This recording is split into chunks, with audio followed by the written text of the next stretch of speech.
আজকে আমি যাচ্ছি ৭,০০০ টাকা খরচা করে বন্দে ভারতের এক্সিকিউটিভ চেয়ার কার চড়ে।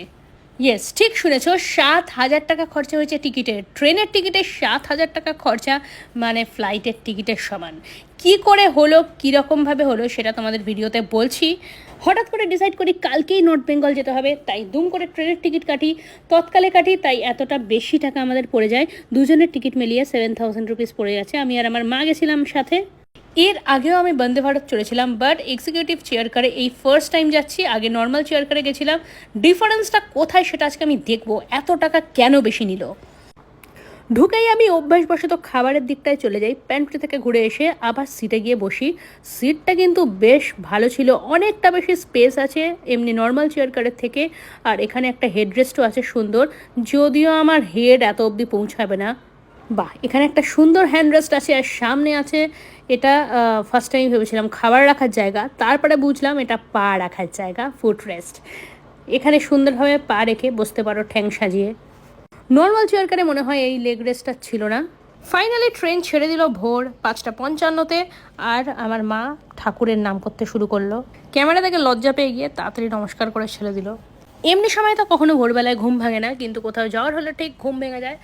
আর তখন মনে হয় ভোরবেলাটা প্রচণ্ড সুন্দর। যেই একটু রিল্যাক্স হয়ে বসলাম, অমনি টিকিটের দামটা আবার মনে পড়ে গেল। এখন রেলওয়েতে নতুন নাটক শুরু হয়েছে, প্রিমিয়াম তৎকাল, যেখানে তৎকালের থেকে আরও অনেক বেশি টাকায় টিকিট সেল হচ্ছে। এখানে সুন্দর ব্রেল সিস্টেমও আছে যারা ব্লাইন্ড তাদের জন্য। হঠাৎ দেখে একটা মেয়ে এসে আমাকে গোলাপ ফুল দিচ্ছে। আমি বললাম, আরে ভাই আমি স্ট্রেট। বললো, আরে না না, এটা সবার জন্য। ও আচ্ছা, এখানে সবাইকেই একটা করে গোলাপ ফুল দেওয়া হয়, যেটা এক্সিকিউটিভ চেয়ার কারের স্পেশালিটি। মুরগি বানিয়ে হাতে একটা করে গোলাপ ধরিয়ে দেওয়া স্ট্র্যাটেজি। এরপর সবাইকে একটা করে মিনারেল ওয়াটার দিয়ে গেল, রেল নির। এরপর একজন নিউজ পেপার নিয়ে এলো, আর নিউজ পেপার আমি শো অফ করার জন্য একটা নিয়েই নিলাম, দ্য টাইমস অফ ইন্ডিয়াতে আইফোনের ছবি দেখতে দেখতে চললাম আমি এনজেপি। এরকম হাতলের ধার দিয়ে বেরোলো একটা সুন্দর টেবিল, যেখানে আমরা খাবার দাবার খাবো। ফ্লাইটের মতন পুরো সিস্টেম চলে এলো, সাথে সাথে চা নিয়ে, আর সাথে ছিল বিস্কিট। এরকম কোনোদিনও হয়েছে তোমরা চিনির জায়গায় নুন মিশিয়ে দিয়েছো চায়ে? এই দরজা খোলার সিস্টেমটা বেশ ভালো, যদিও এটা নর্মাল চেয়ার কারে ছিল। যাই হোক, এবার আমি ঘুমোবো। যেই চোখটা লেগে আসলো, অমনি ব্রেকফাস্ট এসে হাজির। এক থালা ব্রেকফাস্ট। ব্রেকফাস্টের মধ্যে আজকে দেখবো কোন কোন আইটেমগুলো নর্মাল চেয়ার কারে থাকে না, যেগুলো স্পেশালি এক্সিকিউটিভ চেয়ার কারে দেওয়া হয়। ব্রেকফাস্টে দুটো মোটা মোটা কলা দিয়েছে, একটা লটে চকোপাই দিয়েছে, যেটা স্পেশাল এখানেই দেওয়া হয়। কর্নফ্লেক্স দিয়েছে, এটাও এক্সিকিউটিভ চেয়ার কারে স্পেশাল। মিষ্টি দই ছিল, আর ছিল একটা ট্রপিকানের ফ্রুট জুস। এরপরে যেটা মেন খাবার সেটা তোমাদের দেখাই, ব্রেড ছিল দুটো এরকমভাবে প্যাক করা, আর তার সাথে একটা, না এটা খাবার নয়, স্যানিটাইজারটা অনেকে খেয়ে নেয় সস ভেবে। জ্যাম, কেচাপ সব কিছুই ছিল। তোমরা পাউডারিতে মাখনও লাগাতে পারো, কেচাপে লাগাতে পারো। আর ছিল একটা ওয়াইপস হাত মোছার জন্য। সুন্দর একটা বাটিতে গরম গরম দুধ ঢেলে দিল, সেই দুধে কর্নফ্লেক্স ভিজিয়ে খাওয়ার জন্য। বাহ, স্পুনটা তো বেশ ভালো।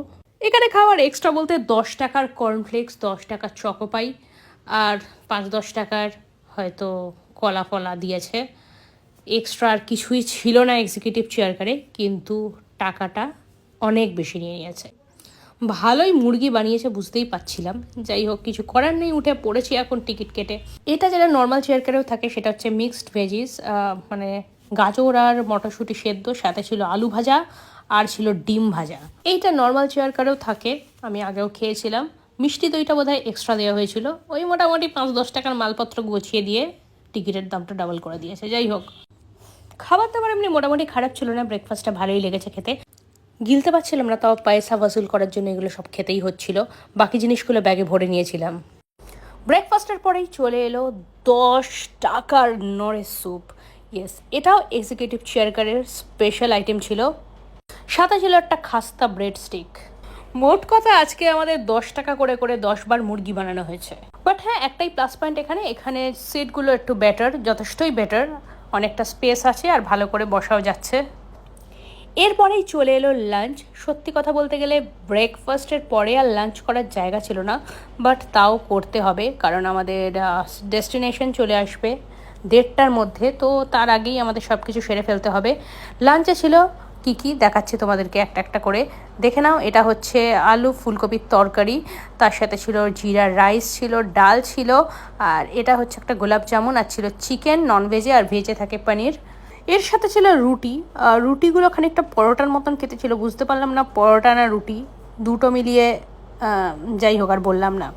ননভেজের চিকেনের ঝোলটা টেস্ট করে দেখলাম কেমন লাগে, ভালো ছিল না গাইস। চিকেনটা মনে হচ্ছিলো সেই চিকেন মশলার একটা গন্ধ আছে, আর মশলাটাও ভালো করে কষেনি। আমি জানি না এখনও পর্যন্ত, আমার একটাই প্রশ্ন মাথায়, যে এই ফ্লাইটের খাবার, ট্রেনের খাবার এত বাজে হয় কেন। যাই হোক, কিন্তু বাকি আইটেমগুলো ভালো ছিল, চিকেনটা বাজে লাগলে কি হবে। 3 পিস চিকেন ছিল ননভেজের, আর ডালটা কিন্তু খুব টেস্টি ছিল, ডালটা ভালো লেগেছিলো আমার খেতে, আর যেই সবজিটা দিয়েছিল এর সাথে এটাও বেশ ভালো ছিল। ওভারঅল আমরা ভালোই ধরতে পারি এটাকে। ও হ্যাঁ, সাথে ছিল আচার আর টক দই, টক দই না সরি, মিষ্টি দই ছিল। তো আচার দিয়ে রুটি খেতে বেশ ভালোই লাগছিল, আর আমি ভিডিও বানাতে বানাতে খাচ্ছিলাম, তাতে খাওয়া কম ভিডিও বানানো বেশি হচ্ছিল। যদি আমাকে বন্দে ভারত এক্সিকিউটিভ চেয়ার কারের খাবারের রেটিং দিতে বলে তাহলে আমি 5-এ 3.8 দেবো। এখানে সিটগুলো এরকম রোটেট করা যায়, ঘোরানো ফেরানো যায় নিজের ইচ্ছা মতো, না সুন্দর চার্জার পয়েন্টসও ছিল, চার্জ দিতে কোনো অসুবিধা হবে না ফোনের। আমার মা বেশ এনজয় করছিল এরকম রোটেটিং সিটে বসে, যেটা সুন্দরভাবে রোটেট করা যাচ্ছিল, আর সুন্দর ভিউ দেখছিলাম। এখানে এসে আমার কিছু গুলো ফলোয়ার্সদের সাথে দেখা হয়ে যায়, আর একজন ফলোয়ারকে দিয়ে তো আমি আমার ক্যামেরাই ধরিয়ে দিয়েছিলাম লাস্টে, বললাম একটু ভিডিও করে দাও। যাই হোক, ভীষণ মজা হয়েছে, অনেকের সাথে আলাপ হয়েছে ট্রেনে। এই ট্রেন জার্নিটা কিন্তু আমাদের কাছে একটা স্মৃতি হয়ে থাকে, যেখানে হয়তো অচেনা লোকের সাথে আলাপ হয়ে যায়, আর সেই অচেনা মানুষগুলোর সাথে অনেক দিন কন্ট্যাক্টও থেকে যায়। তোমাদের যদি এরকম কোনো এক্সপিরিয়েন্স হয়ে থাকে সেটা শেয়ার করতে পারো। যাই হোক, আমাদের লাস্টে আবার একটা 10 টাকার আইসক্রিম ধরিয়ে 10 টাকার মুরগি বানিয়ে পাঠিয়ে দিল এনজেপিতে। আমরা সুন্দর আইসক্রিম খেতে খেতে জানলা দিয়ে সুন্দর ভিউ দেখতে দেখতে ভাবতে যাচ্ছিলাম যে আজকে কতটাই আমরা ঠকলাম বলা যাবে না, বেসিক্যালি হচ্ছে আমাদের কোনো অপশন ছিল না আর। যাই হোক, তোমরাও তোমাদের এক্সপিরিয়েন্স জানিও বন্দে ভারতের। আজকে একটা জিনিস বুঝলাম যে বন্দে ভারতের টিকিটই কেন লাস্ট পর্যন্ত অ্যাভেলেবেল থাকে।